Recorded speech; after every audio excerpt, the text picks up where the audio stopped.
فرزند زہرا یہ حالات برے ہیں۔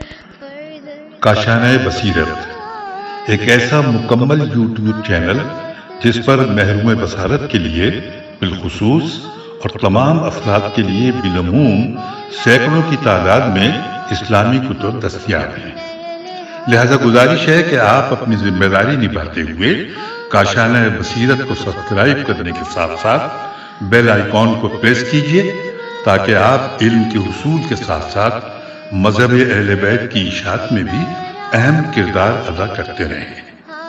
کاشانۂ بصیرت، کاشانۂ بصیرت، کاشانۂ بصیرت۔ فرزند زہرا یہ حالات برے ہیں۔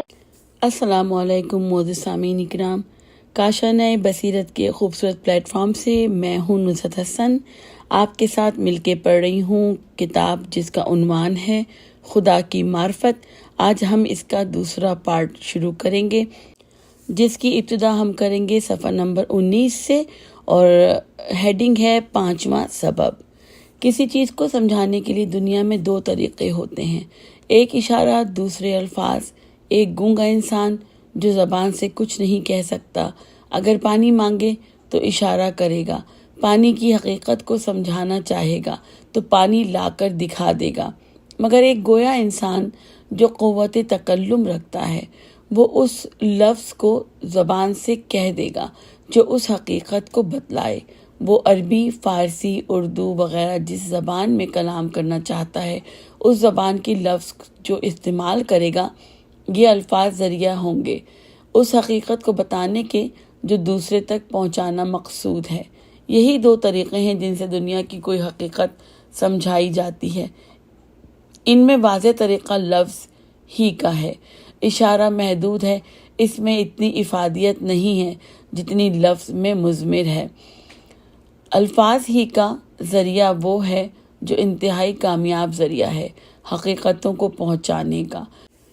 خدا جس کو کہتے ہیں، جس وقت میں ہم اسے سمجھانا چاہیں تو اشارہ کے حدود تو بہت پہلے ہی ختم ہو جاتے ہیں، اس لیے کہ اشارہ ہمیشہ مادی چیزوں کی طرف ہوتا ہے، مگر مادہ کا شائبہ جہاں نہیں وہاں اشارے کی گنجائش ہی نہیں۔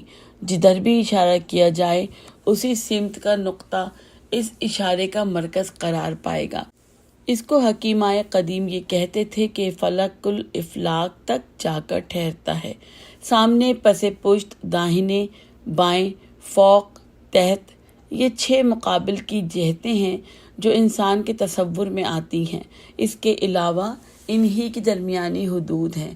بات یہ ہے کہ 3 طرح کی مسافتیں ہیں، طول، عرض اور عمق۔ ہر مسافت کی ابتدا و انتہا کے لحاظ سے 2 جہتیں پیدا ہوتی ہیں، طول کے لحاظ سے فوق و تحت، عرض کے لحاظ سے یمین و شمال، عمق کے لحاظ سے قدام اور خلف۔ جو جہتیں جسم میں فرض ہوتی ہیں ان کی حد بندی کرنے والا فلک الافلاک قرار دیا جاتا تھا۔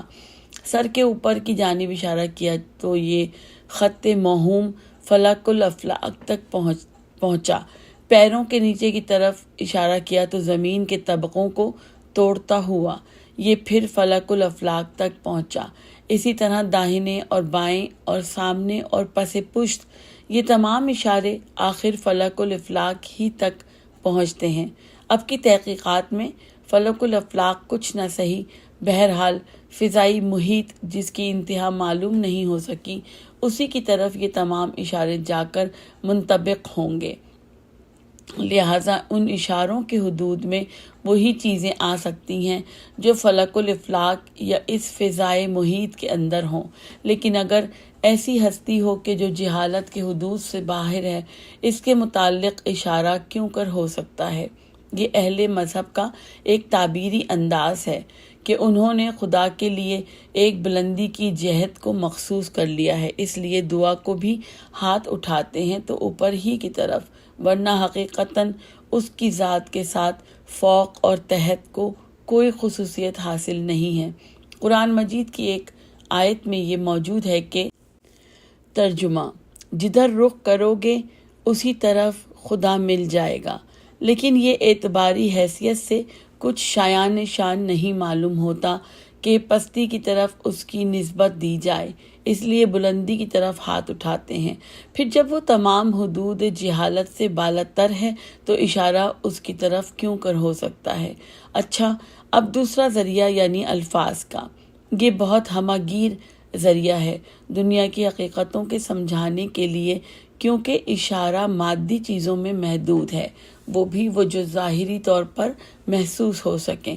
اس لیے ہوا کی طرف اشارہ نہیں کر سکتے، یوں ہی کیفیتیں مثلا درد، خوشی، رنج، بھوک، پیاس، ان سب کے بتلانے کا واضح اور آسان ترین طریقہ الفاظ کا ہے۔ لیکن اس آسان اور کامیاب طریقے میں بھی ہم کو اس مقام پر دشواریاں محسوس ہو رہی ہیں، اس لیے کہ لفظیں ہماری پیدا کی ہوئی ہیں، ہماری زبان، ہماری آواز، ہمارے ذہن نے ان تمام لفظوں کو خلق کیا ہے۔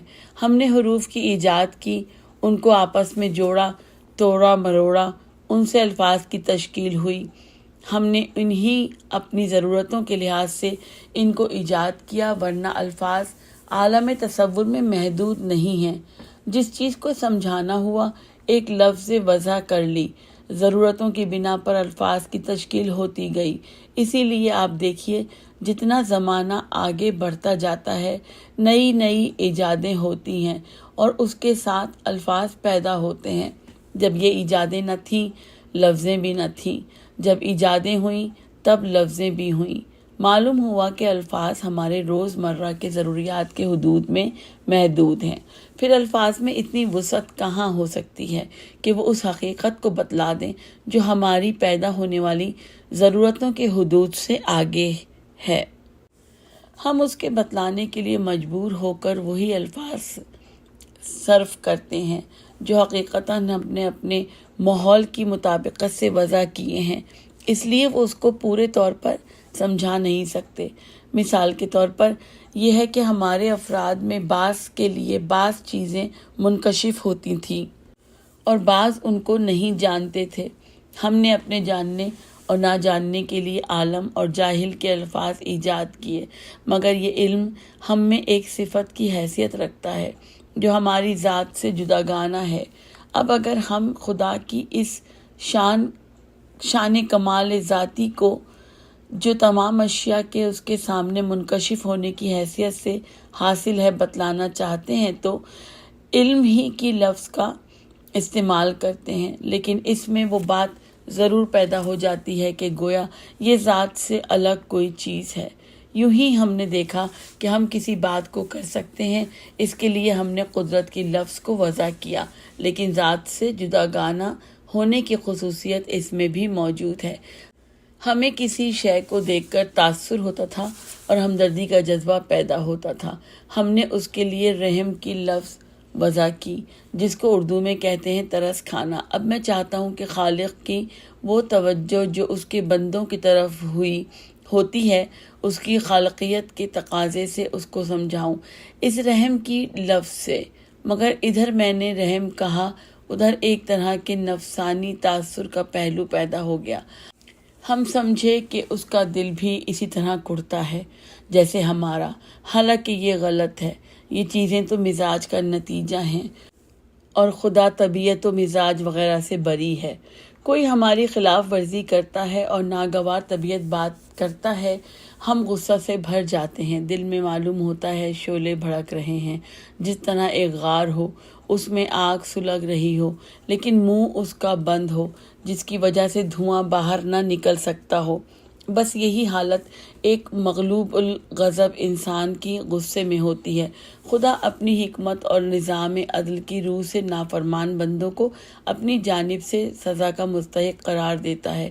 اس کے لیے ہم کیا لفظ استعمال کریں؟ مجبوراً وہی غضب کا لفظ استعمال کرتے ہیں، لیکن نفسانی اور جذباتی کیفیت کا پہلو فوراً ذہن میں آ جاتا ہے جو خدا کی شان کے شایع نہیں ہے۔ اسی طرح ہماری طبیعت کو جھکاؤ کسی طرف پیدا ہوتا تھا، اس کے لیے ہم نے لفظ محبت کی ایجاد کی تھی۔ اب وہ خاص تعلق جو خالق کو مخلوق کے ساتھ ہے، جس میں اضافہ ہوتا ہے اطاعت شعاری کی وجہ سے، اس کے لیے ہم کیا کریں؟ ہمیں لفظ نہیں ملتی، اس لیے مجبور ہیں محبت ہی کے لفظ کو استعمال کرتے ہیں۔ مطلب یہ ہے کہ اگر ہم جائزہ لیں تو جتنے الفاظ ہم خدا کے بارے میں استعمال کرتے ہیں، اگر ان کے معنی پر غور کیا جائے تو سب ہمارے ہی حالات اور کیفیت کے متعلق ہیں۔ اس لیے اگر ہم ذرا ذہن کو وسیع نہ کریں اور حقیقی مفہوم کو پابند بنا لیں ان الفاظ کے ظاہری معنی کا، تو وہ خدا نہ ہوگا، بلکہ وہ وہی ہوگا جیسے ہم سب ہیں۔ معلوم ہوا کہ یہ الفاظ اس احاطۂ کمال تک پہنچتے ہی نہیں جو خدا کے شایان شان ہیں۔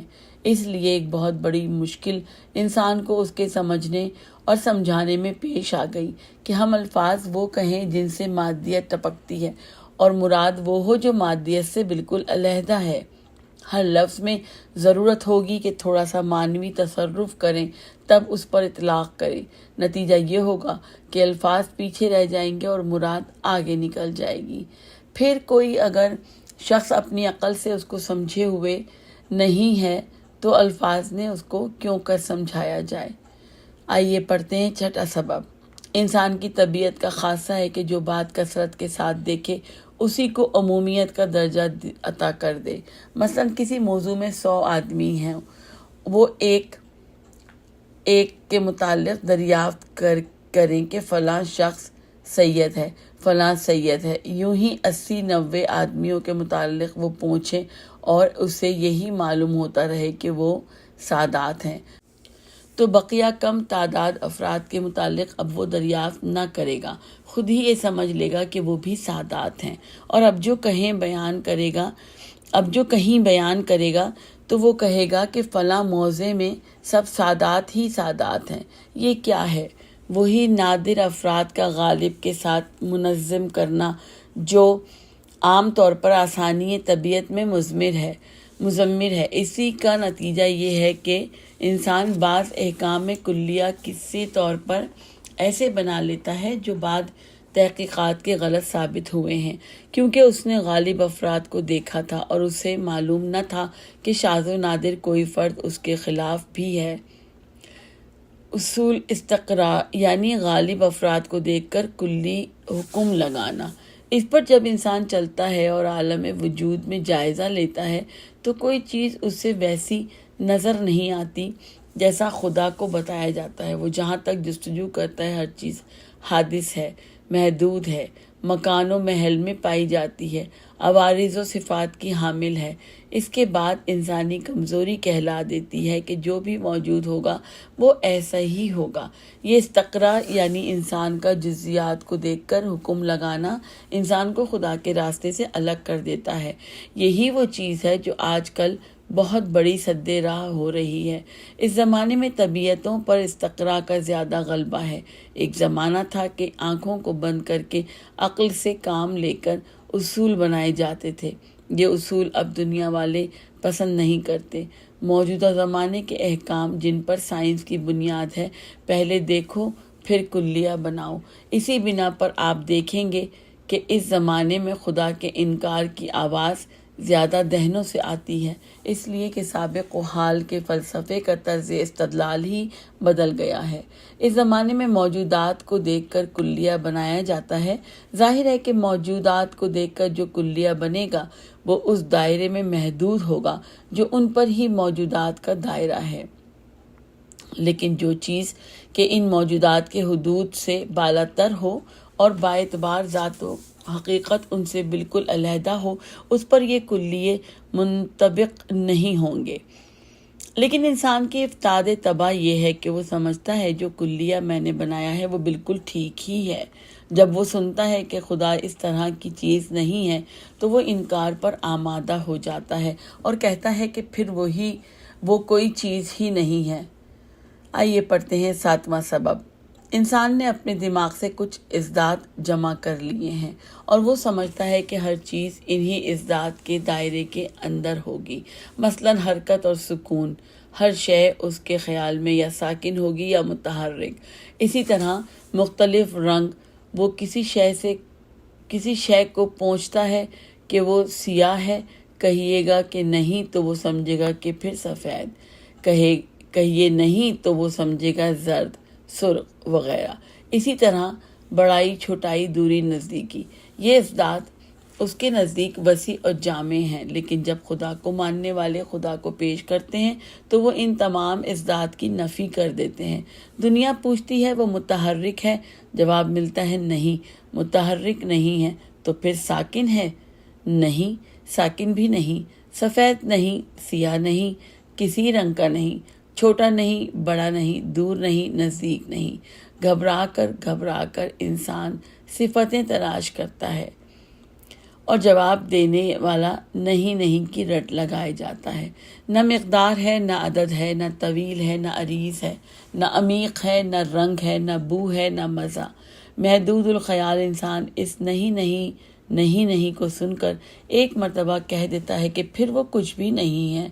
آپ کہتے ہیں واہ، ہے تو سب کچھ وہی، بلکہ جو کچھ ہے وہ اس کی بدولت ہے۔ اب بھلا ایک انسان جو اس مادی احاطے میں مقید ہو، ان مادی آنکھوں سے دیکھتا ہو، مادی کانوں سے سنتا ہو، وہ کیا کرے، کیوں کر مانے اور کس طرح سمجھے؟ بڑی دشوار بات ہے۔ 8واں سبب، علم و ادراک کس چیز کا نام ہے؟ آپ اگر غور کریں گے تو معلوم ہوگا کہ وہ ایک طرح کا احاطہ ہے جو ادراک کرنے والے کو اس شے پر جس کا ادراک کیا ہے حاصل ہوتا ہے، وہ اسے گھیر لیتا ہے۔ اس کا نام ہے ادراک۔ اس کے لیے جتنے الفاظ ہیں وہ ایک طرح کے غلبے کا پتہ دیتے ہیں۔ ادراک کے معنی ہے پا لینا، اطلاع اس کے معنی ہے اوپر سے کسی شے پر جھکنا، واقفیت اس کے معنی ہے کسی شے پر ٹھہرنا۔ عالم حقیقتاً معلوم پر محیط ہوتا ہے، اور یہ بالکل کھلی ہوئی بات ہے کہ محدود کے لیے احاطہ غیر محدود کا غیر ممکن ہے۔ انسانی ادراکات، انسانی احساسات، انسان کا ذہن سب محدود ہیں، اور خدا جس کا نام ہے وہ لامحدود ہے۔ پھر یہ محدود چیز اس لامحدود کو کس طرح سے گھیر لے تاکہ اس کا علم حاصل ہو؟ 9واں سبب، ایک ایسی دشواری ہے جو مخصوص اشخاص کے لیے پیش آتی ہے، وہ اپنے شخصی ماحول کا اثر ہے۔ انسان اگر ایسی فضا میں گھر جائے جہاں ہر شخص یہی کہہ رہا ہو کہ خدا کوئی جز نہیں، تو انسان غور کرنے کی طرف متوجہ ہی نہیں ہو سکتا۔ میں سچ کہتا ہوں کہ آج کل جو بچے آپ کے گمراہ ہو جاتے ہیں، یعنی خدا کے وجود کے منکر ہو جاتے ہیں، اس کا بڑا سبب ان کا ماحول اور معلمین کے ذاتی خیالات ہوتے ہیں، کیونکہ ان لوگوں نے پرورش پائی ہے لامذہبیت کی فضا میں، اور بچوں کو یہ آپ بھیج دیتے ہیں اس وقت جب کہ انہیں مذہبی معلومات حاصل نہیں ہوئی ہیں۔ وہ بالکل خالی ذہن ہیں، اس لیے جو نقش ان پر بٹھلایا جائے وہ ابھر جائے گا، اور پھر مٹنا اس کا دشوار ہوگا۔ بچوں کو آپ اتنی مسموم فضا میں بھیج دیتے ہیں اس وقت جب کہ کوئی تحفظ کا سامان ان کے لیے آپ نے مہیا نہیں کیا ہے۔ شروع ہی سے ان کے کانوں میں یہ آوازیں پڑنا شروع ہوتی ہیں کہ عقائد سب خرافات و اوہام کا مجموعہ ہیں۔ اب ان کے ذہن میں یہ بات اتر گئی کہ یہ باتیں سب محمل ہیں، پھر ان پر غور کرنے میں اپنا وقت کون ضائع کرے؟ بہت سے تعلیم یافتہ لوگ ایسے ہیں کہ ان کے دل و دماغ پر فلسفہ مغرب کا عقلی رعب چھا جاتا ہے۔ اس بنا پر وہ یہ سوچنے کے لیے تیار ہی نہیں ہوتے کہ جو کچھ ان میں سے کسی فلسفی نے نظریہ قائم کر لیا ہے وہ غلط ہو، اور ہمارے دقیانوسی خیال والے مذہبی رہنما جو کہتے ہیں وہ صحیح ہو بھی سکتا ہے۔ کہا جاتا ہے کہ آخر اتنے بڑے بڑے فلاسفر وہ بھی تو عقلائے زمانہ ہیں، کیسے ممکن ہے کہ وہ خدا کے وجود کا انکار کریں جبکہ وہ عقلی حیثیت سے ایک ثابت حقیقت ہے۔ صفحہ نمبر 32، ان مشکلات کا حل۔ گزشتہ حصہ بیان میں وہ دشواریاں دکھلائی گئی ہیں جو انسان کے لیے خدا کی معرفت کے سلسلے میں درپیش ہوتی ہیں۔ بعض تعلیم یافتہ احباب نے ان بیانات کو سن کر یہ خیال ظاہر کیا ہے کہ یہ دشواریاں اس حد تک پہنچی ہیں کہ خدا کی معرفت ہو ہی نہیں سکتی، بلکہ محال ہے۔ میں سمجھتا ہوں کہ یہ اتنے بیان کے انتہائی دلنشین ہونے کا نتیجہ ہے۔ اب وقت آیا ہے کہ ان مشکلات کو حل کیا جائے اور بتلایا جائے کہ خدا کی معرفت ممکن کس طرح ہے۔ اب تک جتنی بھی دشواریاں میں نے بیان کی ہیں وہ دو حصوں میں منقسم ہیں۔ کچھ وہ ہیں جن کا نتیجہ یہ ہے کہ خدا کی ذات کی پوری معرفت حاصل نہیں ہو سکتی، لیکن اس کے معنی یہ تو نہیں ہے کہ جزوی معرفت بھی غیر ممکن ہے۔ دوسری قسم کی دشواریاں وہ ہیں جو انسان کے غلط طریقہ استدلال کے سبب سے پیدا ہوتی ہیں۔ اس لیے عقل کی ہدایت سے اس طریقہ استدلال کو پس پشت ڈالنا چاہیے تاکہ خدا کے ماننے میں گمراہی نہ پیدا ہو۔ پہلی قسم وہ ہے، جیسے میں نے کہا، کہ انسان کا دماغ محدود ہے اور خدا کی ذات لامحدود۔ اس کا نتیجہ یہ ہے کہ انسان اگر اس کی ذات و صفات پر تمام کمال و اطلاعات حاصل کرنا چاہے تو غیر ممکن ہے، اس لیے کہ خدا لامحدود کا احاطہ نہیں کر سکتا۔ لیکن اگر آپ کسی چھوٹی چیز کو بڑی چیز پر لا کر رکھیے تو یہ بھی نہیں ہے کہ چھوٹی چیز بڑی چیز کا کوئی حصہ بھی نہ لے سکے۔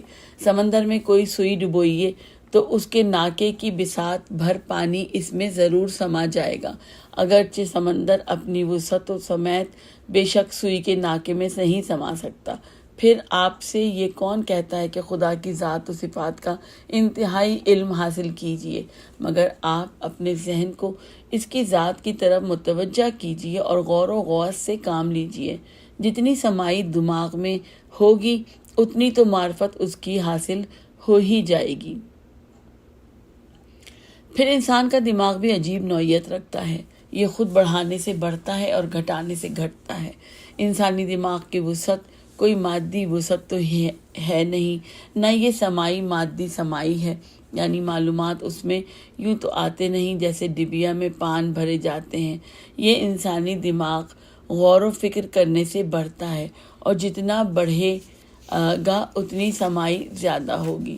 معرفت جن حقائق سے متعلق ہے وہ لامحدود وسعت رکھتے ہیں اور ان میں زیادتی و کمی نہیں ہے، نہ ان کی کوئی مقدار مقرر ہے، نہ ان میں تغیر ہے، نہ تدریج و ترتیب، مگر چونکہ اس معرفت کا حاصل کرنا بقدر وسعت اور ایک بشرا ہے، اس لیے کچھ تو دماغی صلاحیت ہی کے اعتبار سے فرق ہوتا ہے، یعنی کچھ انسان وہ ہیں جن میں ذاتاً قابلیت ہی کم ہے اور ایک محدود دائرے کے اندر وہ ترقی کر سکتے ہیں، آگے نہیں بڑھ سکتے، اور کچھ استعمال کی وجہ سے فرق ہوتا ہے، یعنی جتنا دماغ صرف کیا اتنی دماغ میں وسعت پیدا ہوتی گئی۔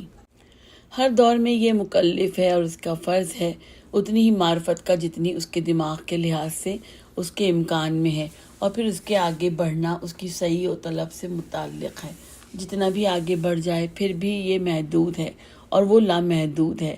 محدود انتہائی ترقی کر کے بھی لامحدود تک نہیں پہنچ سکے گا، اس لیے اگر قاب قوسین تک بھی پہنچ جائے تو کہے گا ما عرفناک حق معرفتک، جتنا حق پہچاننے کا تھا اتنا نہیں پہچان سکا۔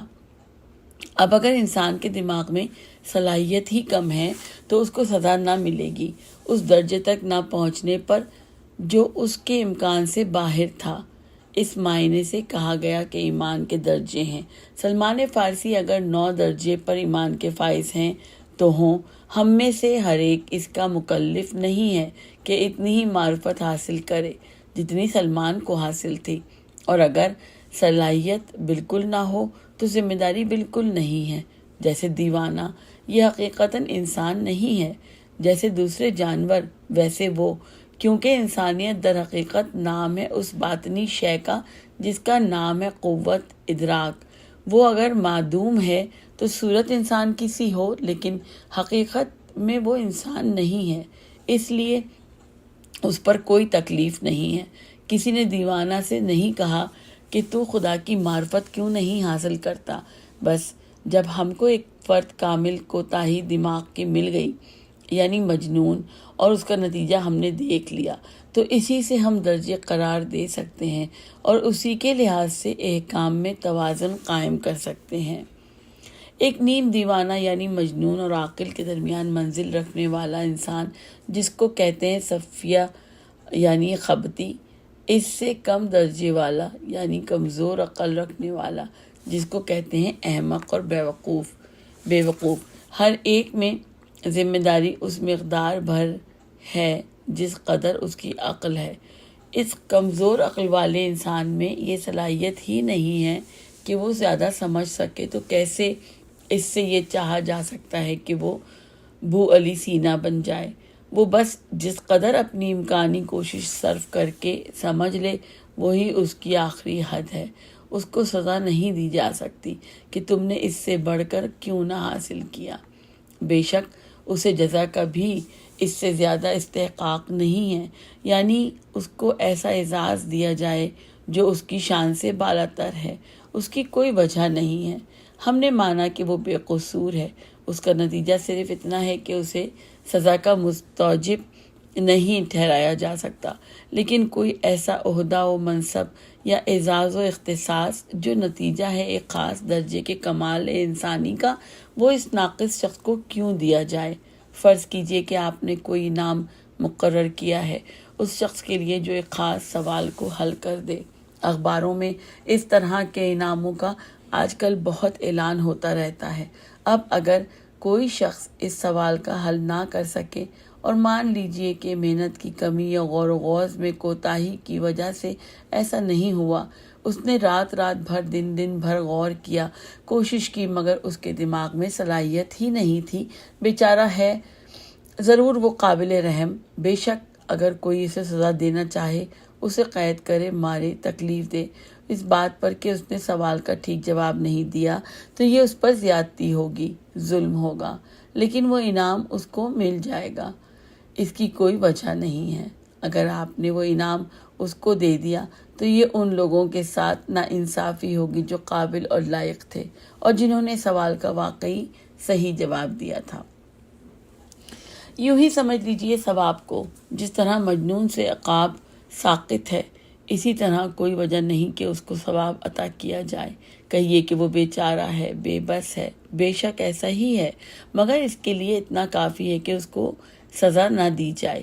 یہی کیا کم ہے، جن کو جزا ملتی ہے ان کو برائی کرنے پر سزا بھی تو ملتی ہے۔ سزا و جزا دونوں متقابل چیزیں ہیں۔ آپ سزا میں تو اس اصول کو تسلیم کریں، لیکن جزا میں اس کو شریک کرنا چاہیں، یہ درست نہ ہوگا۔ فرض کیجئے کہ دیوانہ پن کی رو میں صبح سے شام تک کھڑا ہوا وہ نمازیں پڑھے جائے، اس نماز کا ثواب کیوں اس کو دیا جائے، جبکہ یہی اگر کسی کو مارتا پیٹتا تو سزا اس کو نہ دی جاتی۔ بس اسی طور سے کم عقلی کے مراتب کو سمجھ لیجئے۔ جتنی عقل اتنی جزا و سزا۔ دماغ اپنے تنگ ہونے کی وجہ سے ایک محدود نقطہ تک معرفت حاصل کرتا ہے، تو بس اسی نقطے پر اس کو جزا ملنا چاہیے، بے شک سزا نہیں ہو سکتی کہ اس سے زیادہ معرفت کیوں حاصل نہ کی۔ اسی لیے پیشوایان اسلام کی احادیث میں یہ بتلایا گیا ہے کہ انسان کو بمقدار عقل جزا دی جائے گی۔ وہ مذہب اور ہیں جو عقل پر پہرا بٹھاتے ہیں۔ اسلام کے تو در حقیقت یہ خصوصیات ہیں کہ وہ عقل کو آواز دیتا ہے، عقل ہی کو معیار قرار دیتا ہے۔ امام فرماتے ہیں، عقل وہ ہے جس کے ذریعے سے خدا کو رضامند کیا جاتا ہے اور جنت کو حاصل کیا جاتا ہے۔ عقل انسان کی جس قدر ہوگی اسی قدر اس کو بدلہ ملے گا، اس لیے کہ اطاعت کی بنیاد معرفت پر ہے اور معرفت کا تعلق عقل کے ساتھ ہے۔ بس جتنا انسان کا دماغ اتنا ہی معرفت کا امکان ہے اور اس سے زیادہ انسان مکلف نہیں ہے۔ بے شک جتنی وسعت انسان کے دماغ میں ہے اس سے کام لینا ضروری ہے۔ بہت سے لوگ ایسے ہیں جو اپنی صلاحیتوں سے فائدہ نہیں اٹھاتے، یہ قابل مواخذہ ہیں، لیکن اپنی صلاحیت کے موافق جد و جہد کرے تو یہی اس کے لیے کافی ہوگا۔ وہ اپنی وسعت دماغ کے مطابق خدا کی لامحدود صفات کا کچھ نہ کچھ تو ادراک کرے ہی گا، یہی اس کے لحاظ سے معرفت کا امکانی درجہ ہوگا۔ رہ گئی خدا کی ذات اور اس کے کمال ذاتی کی اصلی حقیقت کی معرفت، اس کا ہر انسان سے مطالبہ نہیں ہے اور نہ وہ نہ وہ ہر انسان کی قدرت میں ہے، بلکہ واقعہ تو یہ ہے کہ خدا کی اصل ذات و حقیقت کی معرفت انسان کے لیے بالکل غیر ممکن اور محال کا درجہ رکھتی ہے، جس کے کسی شخص کے لیے کسی وقت میں بھی عالم وقوع میں آنے کا امکان نہیں ہے۔ ذات کہتے ہیں ایک خاص شخصیت وجود کو۔ ذات مفہوم کا نام نہیں ہوتا، ذات کلی اوصاف کا مجموعہ نہیں ہوتا۔ زید کی ذات کیا ہے؟ وہ وجود خاص۔ یہ خصوصیت کبھی مفہوموں کے اجتماع سے پیدا نہیں ہو سکتی۔ مفہوموں کو جتنا ملایا جائے وہ ہمیشہ کلی ہی رہیں گے، ان کے دائرے میں وسعت ہی رہے گی، ان میں شخصی خصوصیت پیدا نہیں ہو سکتی۔ سامعین اکرام، اس بیان کو، اس ریڈنگ کو ہم یہاں پہ اینڈ کرتے ہیں، اور انشاءاللہ اس کے اگلے پارٹ نمبر 3 میں ہم صفحہ نمبر 40 سے شروع کریں گے۔ انشاءاللہ آپ سے ملاقات ہوگی۔ اپنی دعاؤں میں ہمیں یاد رکھیں۔ والسلام علیکم ورحمۃ اللہ وبرکاتہ۔